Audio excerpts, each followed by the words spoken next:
Un feliz miércoles 19 de agosto para todos ustedes y como sucede en las semanas, cuando podemos cada semana hacer un análisis del mercado petrolero, de lo que está pasando, de las noticias y de cómo se ven los precios, por supuesto, para entender la realidad latinoamericana también de algunos países. Así que vamos a platicarlo todo, como siempre, con quienes ustedes ya conocen, Jaime Brito, quien nos acompaña desde Houston y hace tiempo no te veía, Jaime. Ahora, como ustedes saben, pues Jaime está directamente como vicepresidente de Stratas. ¿Es Stratas en singular o es en plural, Jaime? En plural, Stratas Exacto. Advisors. Exacto, Stratas Advisors. Jaime, bueno, nos da mucho gusto saludarte primero. Segundo, estábamos pendientes de platicar contigo sobre el tema de la reunión ministerial del día de mañana de los países miembros de la OPEP. ¿Qué tan importante es? ¿Qué se espera que salga de mañana? Para que nos dejes listos mentalmente. Así es, Gaby, un placer saludarte, espero que todos estén bien, un saludo a tu audiencia.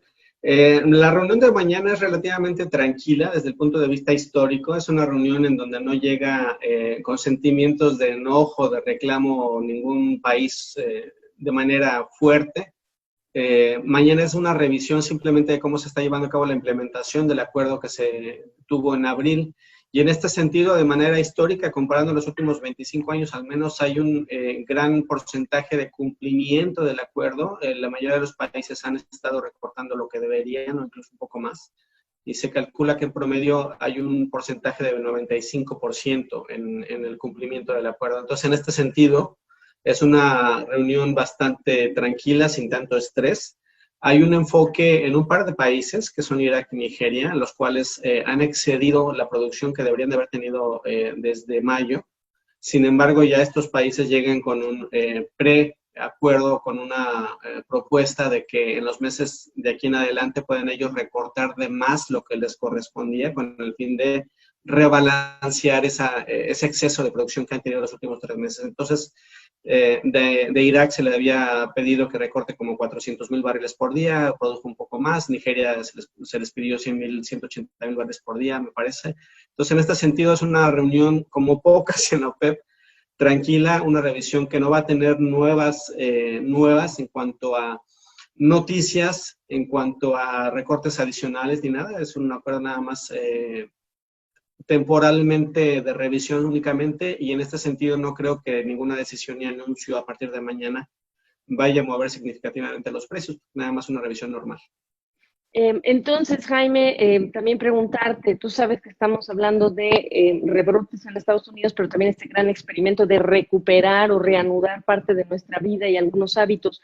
¿Cómo estás viendo ese balance en relación con la demanda? Porque durante los últimos días hemos recibido también varios informes que tienen pronósticos sobre esa demanda.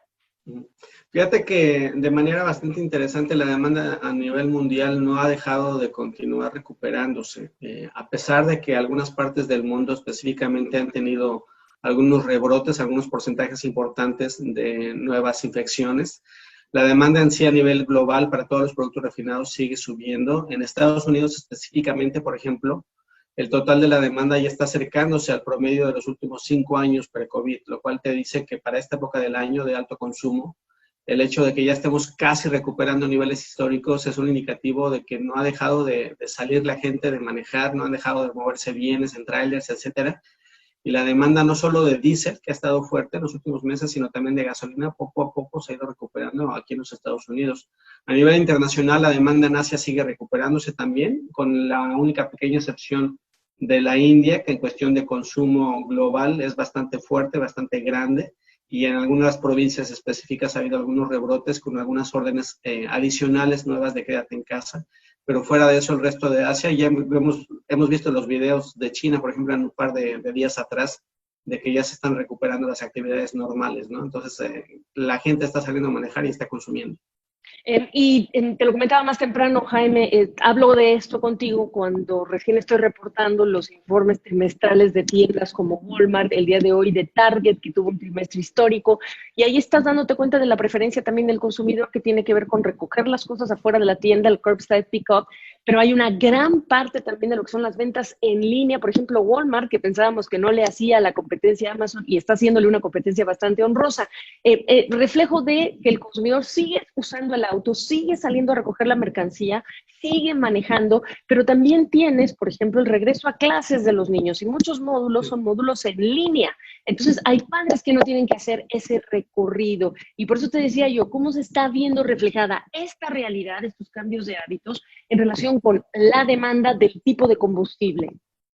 Fíjate que en este sentido, esta época específica del año es una especie de anomalía en cuanto al consumo normal, porque a principios de junio, finales de julio, se tiene siempre un alto consumo, sobre todo también por las vacaciones, y que ha habido bastante gente aquí en Estados Unidos que sí salió a manejar, que sí salió de vacaciones, a pesar de cómo estaban las cosas. A lo mejor ya no ibas al hotel en la playa, pero sí ibas a alguna casa rentada en las colinas, ¿no? Algo así.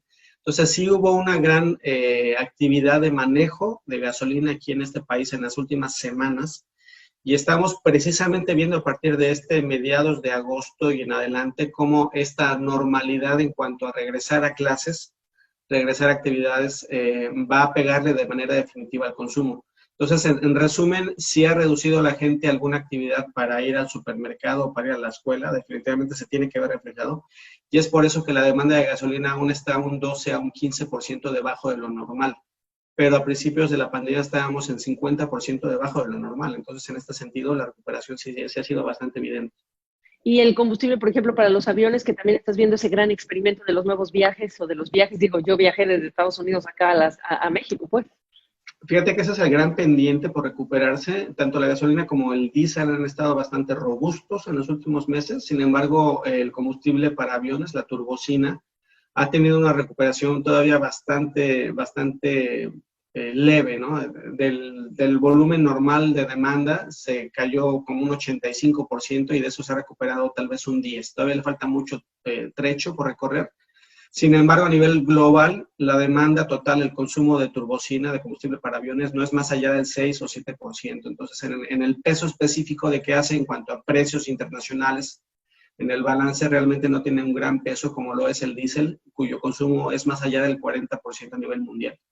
Wow, bueno, pues eso nos indica cómo están las cosas. Ahora, tú y yo platicábamos hace algunos meses de precios de petróleo negativos, tú te acordarás. ¿Dónde están hoy día los precios? Y este es un tema importante, incluso perfilándonos también para 2021.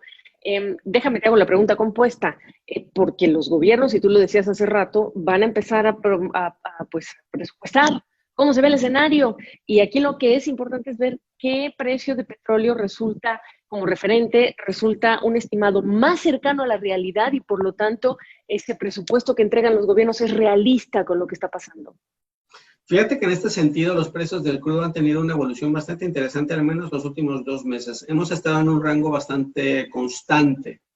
Por 2 meses estamos hablando de un WTI entre 40 y 45 dólares. Realmente no se ha movido de esos niveles. Y esto tiene que ver, por un lado, del negocio de la cadena de suministro, que cayó mucho la producción de crudo, tanto por economics, porque con un precio bajo no puede seguir produciendo económicamente como privado, digamos, y por el otro lado también por los acuerdos de la OPEP. Entonces, hubo por un lado la caída de la producción petrolera y del otro lado una reacomodo y una convergencia de dónde está el nuevo nivel en esta normalidad del COVID de la demanda, ¿no? En este nuevo balance, el mercado petrolero ha encontrado cantidad de operación de las refinerías que es lo suficientemente baja, pero no tan baja para tener un negocio en toda la cadena de suministro.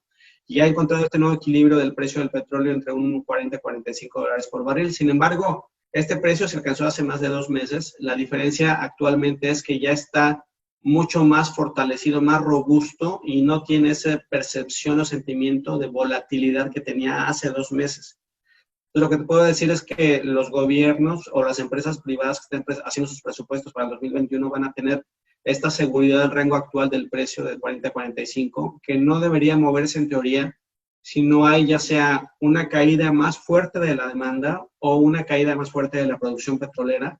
Y por lo tanto, mientras no haya una vacuna o un tratamiento, es muy probable que no vaya a haber un cambio tremendo en los precios de aquí al menos 6 meses o hasta 9 meses.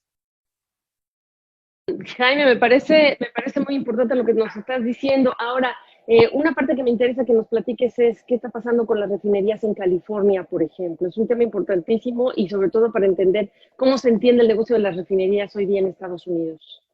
Así es. Fíjate que una de las consecuencias que ha tenido el famoso virus es que desgraciadamente ha causado un cierre de operaciones en al menos 3 refinerías. Ya se ha anunciado que ha habido 3 refinerías en los Estados Unidos que se van a cerrar. 2 de ellas están en California y una está en Nuevo México.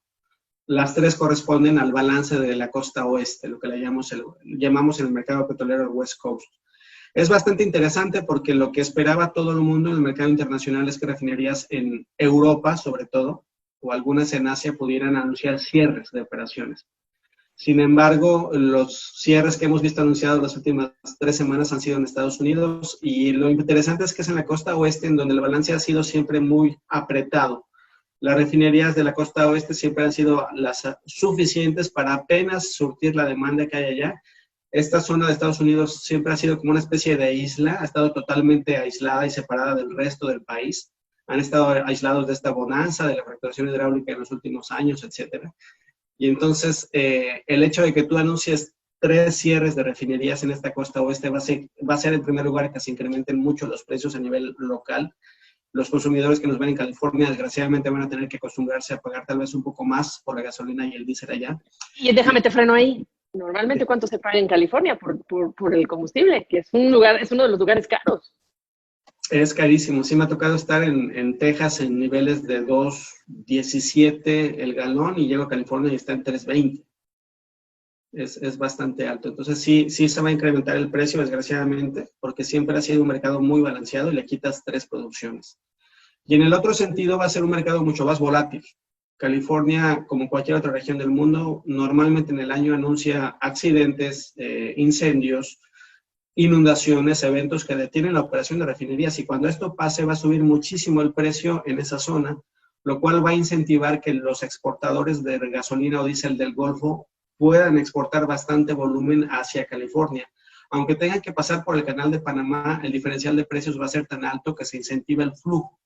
Y esto de manera indirecta, nadie sabe para quién trabaja, le va a favorecer a los importadores y comercializadores de gasolina o de diésel en México, en el Pacífico mexicano, que normalmente no encontraban el incentivo para hacer llegar barcos de la costa del Golfo que cruzan el canal, pero ahora rumbo a California podrían tal vez dejar cargamentos parciales en Salina Cruz, en Guaymas, etcétera, en varias regiones del Pacífico mexicano, y dejar producto para esa región, y los consumidores mexicanos podrían verse beneficiados por este flujo nuevo que cambia esta situación de la pandemia. Como importantísimo subrayar, nadie sabe para quién trabaja. Dentro de esta historia, y para cerrar esta conversación el día de hoy, Jaime, lecciones por aprender de la situación de estas refinadoras en California, ¿para qué países, para qué gobiernos, cuando hablamos de una estrategia de refinación? Sí, definitivamente la conclusión más fuerte, el mensaje más fuerte es que este cierre de refinerías en la región refinadora más poderosa del mundo y la que tiene mayores rendimientos económicos, el hecho de que estén cerrando indica que hay que hacer una revisión de cómo están los planes, ¿no? Cualquier decisión de inversión, de expansión de una refinería o de construcción de nuevas refinerías que se tenía antes del COVID, pues necesariamente se tiene que revisar y ver si económicamente es factible, si vale la pena, si la demanda de aquí a los siguientes años en la región específica va a continuar, y si no, pues tratar de reorganizar los gastos o reorientarlos a otros tipos de proyectos de otros sectores, ¿no? Entonces, en este sentido, en América Latina, la inversión que se pudiera estar haciendo, pues sí valdría la pena revisar con esta nueva realidad y la liquidez que tienen las empresas, tanto privadas como públicas, en este contexto del COVID, de menores ingresos en general. Pues ahí lo tienen ustedes, a Jaime Brito. Tengo que ser muy honesta, hubo varios temas técnicos, el de mi internet, que afortunadamente no lo pudieron ver, pero también el de la televisión, y esto sucede pues cuando uno está grabando entrevistas, así que solamente una sonrisa para decir qué bueno que lo viste, que compartiste la compostura con tu servidora, Jaime, y siempre es un gusto saludarte y saber que detrás de Jaime queda clarísimo que estamos hablando de algo que le apasiona a nuestro queridísimo colaborador, que es este tema de las energías con estas bombas, que me encanta tu set, Jaime, me da mucho gusto saludarte. Un placer, muchas gracias y cuídense mucho, seguimos en contacto. Seguimos en contacto, así.